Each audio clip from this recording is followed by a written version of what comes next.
Hi, I'm David. Let's look at this problem. We're given the polar equation r equals 1 plus 2 sine theta, and we're asked to use a graphing utility to graph that and to find the area of the inner loop of this. So I've already graphed it, but if you want to do that on your own, here's what you would do. You would take a graphing utility and you'd make sure that your mode was in polar. So make sure the mode is in polar. And then you do plotting r equals 1 plus 2 sine theta. Now, another thing you could do is you could set your window so that theta goes from 0 up. You could even set your window going from 0 to 2 pi if you'd like, from theta going from 0 to 2 pi. But either way, when you graph that, you get this picture, and it starts right at this point, right there. There's theta equals 0, and it works its way around, and then makes this inner loop, and then comes back. Okay, so now that we've got a pretty good idea of what this graph looks like, we're asked to find the area of the inner loop. Well, the inner loop, that's going to be this piece right here. We have an equation for the area of a region using a polar equation. And our equation is the area is 1/2 the integral from alpha to beta, where alpha and beta are my lower and upper limits of integration with respect to the angle theta, of f of theta squared with respect to theta. So I know that my area is going to look something like this. 1/2 the integral, I don't know my limits of integration yet, of f of theta. Well, f of theta is 1 plus 2 sine theta squared with respect to theta. So in order to do this integral, the only thing I've got to do now to set it up is find the lower and upper limits of integration. Okay, let's see how to do that. Well, I know that theta equals 0 is right here, and even if I didn't see that on my graphing calculator, I know that theta equals 0 is right here, and even if I didn't see that on my graphing utility, I could look at what happens when theta equals 0, and I'm pointing in the positive x direction. When theta equals 0, r is 1 plus 2 times 0, or r is 1, and this is a distance of 1 right here. I could follow the curve around. I could plug in, say, theta equals pi. If theta equals pi and I'm pointing in the negative x direction, r is 1 plus 2 times sine of pi, or 1 plus 2 times 0, or 1. So right here is theta equals pi. So I've got theta equals 0 all the way over to theta equals pi. I really am concerned about what are these values of theta where I hit the pole, because that's what's going to cut off that inner loop. What are those values of theta that kind of cut off this pole? Well, at this pole, r is equal to 0. So I'm really solving an equation that says 1 plus 2 sine theta, or r, equals 0. Well, if I rewrite that equation, that's the same as sine theta equals, well, I bring the 1 over and I have a negative 1 and divide by 2. That's negative 1/2. Well, the values of theta that equal negative 1/2, well, they've got to be in the third and fourth quadrants with reference angle pi over 6. So that would be 7 pi over 6 and 11 pi over 6. And I kind of look at my picture and I think about that, and theta equals 0, and then all the way through pi.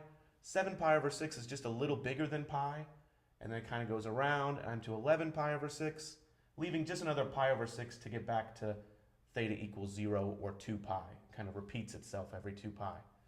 So this value right here, the values of theta that where this curve intersects the origin or the pole, are theta equals 7 pi over 6 and 11 pi over 6.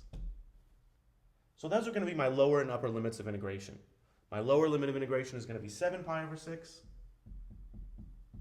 and my upper limit of integration is going to be 11 pi over 6.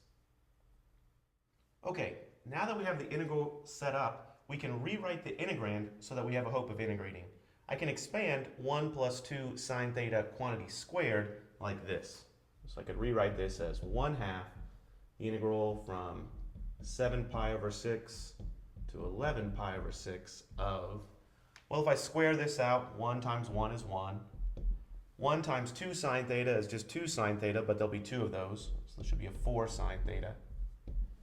And then 2 sine theta squared, the quantity 2 sine theta squared is 4 sine squared theta, and then all times d theta. Now, I can integrate 1 with respect to theta. I can integrate 4 sine theta with respect to theta. 4 sine squared theta I'll have to rewrite a little bit. But I have a way of dealing with things that look like sine squared theta. I can use my identity that says this is the same as 1/2 times the quantity 1 minus, it's sine squared theta, not cosine squared theta. So 1 minus cosine of 2 theta. And then rewriting this integral, I have this equals 1/2 times the integral from 7 pi over 6 to 11 pi over 6 of, well, the 1 plus 4 sine theta remains the same, plus, well, I'm going to have 4 times 1/2, that's just 2, and then I'm going to bring that inside the parentheses. So 2 times 1 is 2, and 2 times a negative cosine 2 theta is negative 2 cosine 2 theta, all times d theta. If I wanted to simplify this a little further, I could combine these constants. 1 plus 2 is 3, but we'll just go ahead and realize that 1 plus 2 is 3 and integrate. Okay, so now I can integrate all of these pieces. So this equals my 1/2 times, well, the integral of 1 plus 2, the integral of 3 with respect to theta is 3 theta, plus the integral of 4 sine theta. Well, the 4 stays along, but the integral of sine theta, that's negative cosine theta.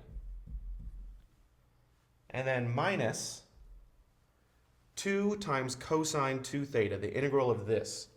Well, the integral of cosine x is positive sine x, so I know this is going to be a sine 2 theta. And then how do I deal with that 2? I divide by that constant 2. But I'm already multiplying by a 2 out front, so 2 over 2 is just 1.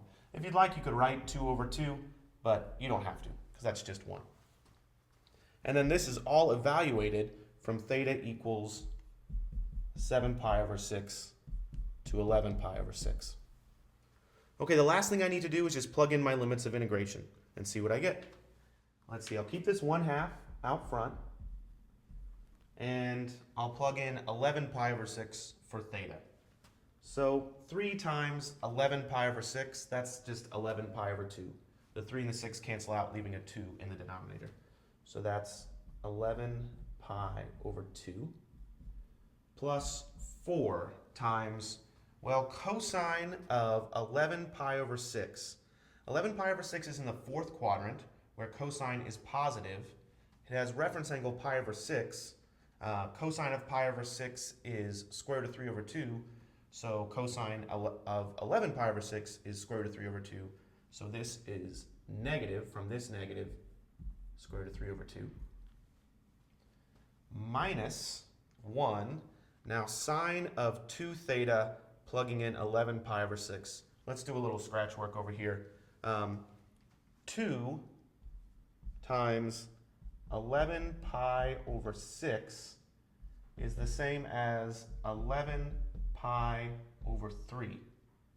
Well, that equals 2 pi plus, so 2 pi is the same as 6 pi over 3. So 2 pi plus 5 pi over 3. 5 pi over 3 is in the 4th quadrant with reference angle pi over 3. Sine of something in the 4th quadrant is negative, so this should be a negative sine of pi over 3, which is negative square root of 3 over 2. Okay, minus. Let's see what happens when I plug in 7 pi over 6. Well, 3 times 7 pi over 6 is 7 pi over 2. Plus 4 times negative cosine of theta. So 7 pi over 6 has reference angle pi over 6, and it's in the 3rd quadrant where cosine theta is negative. So I've got negative cosine of pi over 6. That's a positive Well, cosine of pi over 6 is square root of 3 over 2. Okay, minus, and then I've got sine of 2 theta. Well, let's do a little scratch work there. 2 theta here is going to be 2 times 7 pi over 6, which is 7 pi over 2, or 7 pi over 3, excuse me, 7 pi over 3, or let's see, that would be 2 pi plus, well, 6 pi over 3 is 2 pi, so this would be 2 pi plus pi over 3. That's in the first quadrant where sine and cosine are positive. So I'm going to have sine of pi over 3. Sine of pi over 3 is square root of 3 over 2. And I'll finish off my parentheses, and I'll finish off my bracket. Okay, now I've got to combine all these terms. Well, let's combine the like terms. I have this 11 pi over 2 minus a 7 pi over 2. That's going to be 4 pi over 2, or 2 pi. But then I'm multiplying everything through by 1/2. 2 pi times 1/2 is just pi. Okay, now let's look at our square root of 3 over 2 terms. I have -4 of them, +1 of them. Negative times a negative is a positive. And then this minus will carry through, and I'll have -4 of them, and then +1 of them. So let's see, I've got 4 with a minus sign, so that's a -4. And then minus another 4 is -8. Plus 1 is -7. Plus another 1 is -6. But I've got it all multiplied by 1/2, so it's really minus, instead of 6, it's -3 times the square root of 3 over 2. And that's our final answer. Pi minus 3 times the square root of 3 over 2 is the area of this little inner loop of the limison. Thanks for watching.